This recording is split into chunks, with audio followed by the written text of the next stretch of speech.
Thank you for taking time to review this proposal. This campaign targets South Dakota.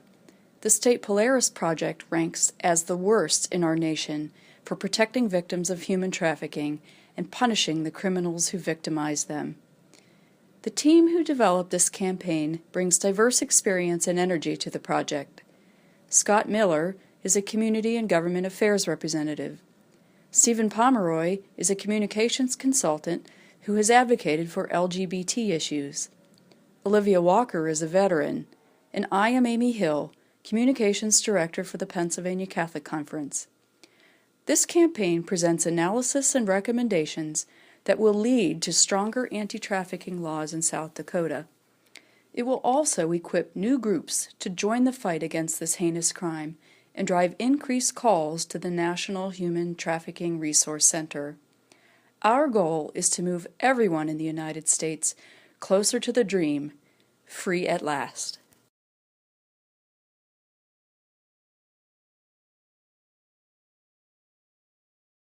In order to accomplish new goals on behalf of the Polaris Project, it's important to evaluate its internal environment, its reputation, and its external environment. The Polaris Project is a Washington, D.C.-based non-governmental organization addressing all aspects of the human trafficking issue: victims, perpetrators, demand, and support structure. The Polaris Project was founded in 2002 by two university students who were shocked to learn of the slave-like conditions at a brothel near their school. They determined they could eliminate modern slavery by turning it into a high-risk, low-profit endeavor. Since its creation, Polaris Project has helped pass landmark legislation at the federal level and in 48 states. In 2007, they expanded the National Human Trafficking Resource Center into a nationwide anti-slavery lifeline, taking referrals, offering services to victims, and taking training requests. Its partners include law enforcement agencies seeking to recognize the signs of human trafficking, faith-based and social service agencies whose goals are to protect vulnerable members of society, and civic leaders concerned with the negative impacts of organized crime on their communities. Their opponents are the human traffickers themselves, apathetic citizens, and businesses who facilitate human trafficking.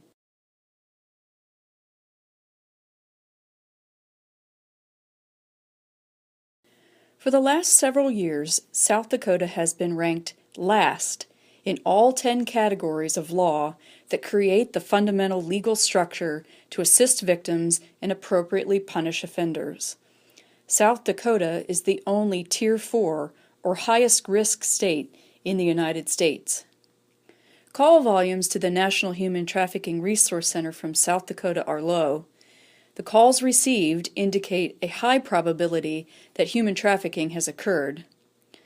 South Dakota offers an opportunity to make significant progress because it has so few protections and deterrents in place, and so little awareness of the issue.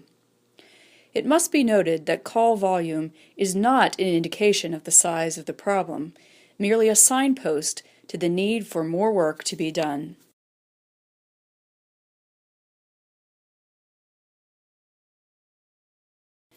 This campaign is designed to engage 4 distinct stakeholder groups: victims and high-risk individuals, community members, interest groups and human rights activists, and legislators.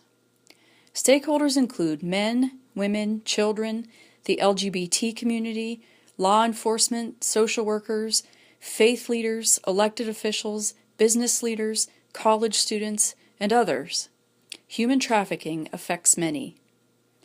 In all cases, existing stereotypes about sex and labor trafficking have driven complacency and apathy about the problem. Victims are not just meek girls seduced into a life of crime by promises of a better life. Victims are not simply foreign laborers looking for odd jobs.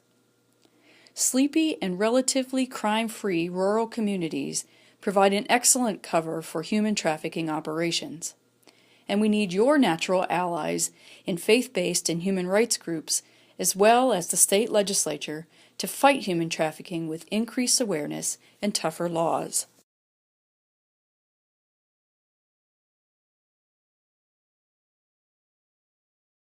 The research necessary for this campaign will establish the baseline for the degree of awareness and support for stronger anti-trafficking laws in South Dakota.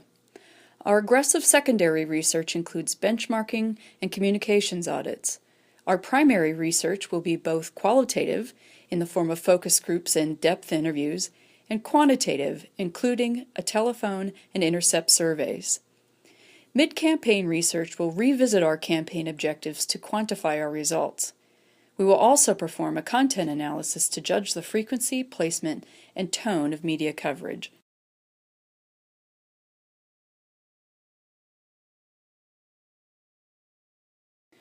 Our goals and objectives are based on our research analysis.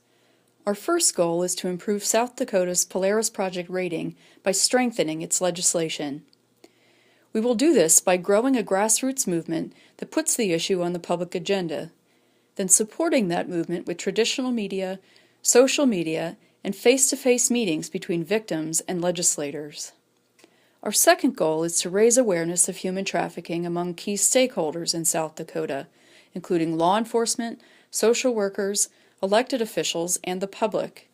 We will do this through improved education efforts that target identification of trafficking crimes, better response to the needs of victims, and better training for law enforcement personnel.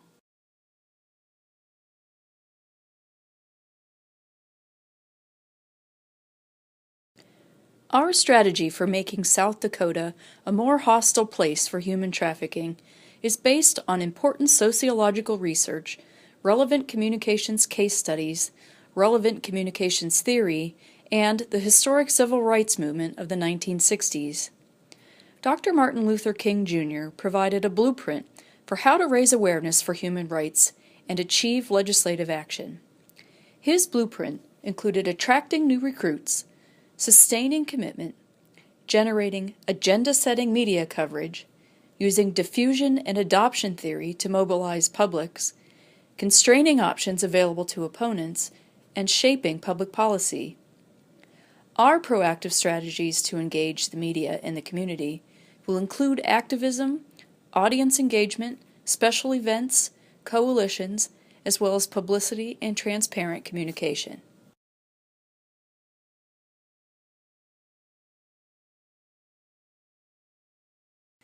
Citizens learn core American values in their earliest school days: freedom, independence, equality, individualism, and fairness are principles we hold dear. Modern slavery is an assault on these ideals. Our messages for this campaign will make powerful emotional connections and strong appeals to action. Our tactics will stem from a targeted media approach, using interactive and interpersonal outreach to sentimentalize and humanize the issue. Specific tactics will be driven by the partnerships that are forged and what we learn from the success stories in other states. We expect tactics to include several of the possibilities listed here.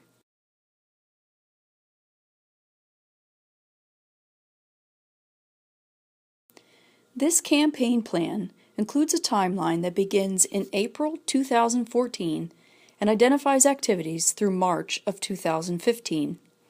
At that time, our ongoing evaluation will help us define additional dates and benchmarks.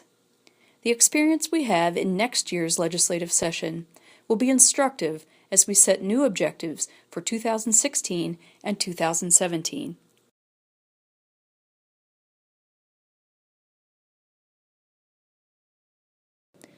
The campaign will evaluate progress at 3 stages. In the beginning, we will take stock of the implementation of our tactics. We will make a checklist of tasks that are done or undone and discuss any difficulties we may have encountered. In mid-campaign, we will survey again to see if we are moving the needle on public opinion. We will analyze the media coverage to determine if the right chord is being struck. And at the end of the campaign, we will evaluate what we've learned so far to determine what else needs to be done to accomplish our goals by 2017.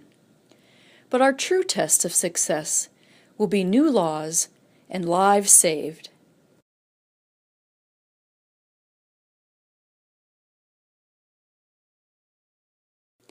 We thank the Polaris Project for its time and consideration of this proposal.